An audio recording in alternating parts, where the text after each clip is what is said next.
running with the WRL team this year, so this is actually the first time I've talked about it. But I'll be racing with, breaking news, ladies and gentlemen. Exclusive. yeah.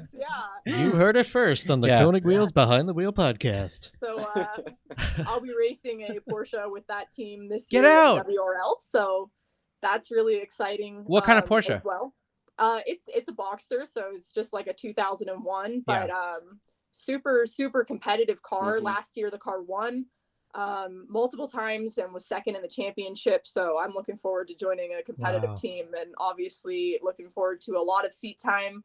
The team used to be 350Z people, at least one of the owners of the team did. So Scott, there are kindred spirits. I understand. I understand. I mean, that's really the focus. And then, I mean, we're just living at the racetrack and, living the dream. So man, just keep doing it. I feel like, well, I was gonna say, like the racetrack. most people are like, when they get bored, they're like, I'll go play a video game or I'll go do something. These people go like, oh, I'm bored. You know what? I'm gonna go rip my car around the track. Like, it's just. Oh, wait a minute. I have another question. Okay. Savanna, you spent $8,000 on a sim. Where's the sim? The sim is in the garage.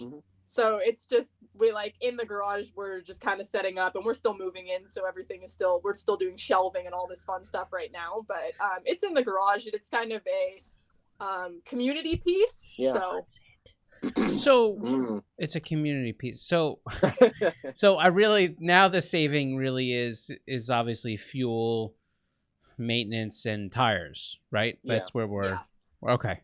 Because I feel like, it's like flying a plane or having a plane simulator at the airport right behind your plane. You know what I mean? Yeah, and I would agree with that. I think now its purpose is a little bit more competitive, like for our friends that are here. Well, think about like the summer barbecues we can have at the garage. Like the garage is 100 feet away from the track entrance.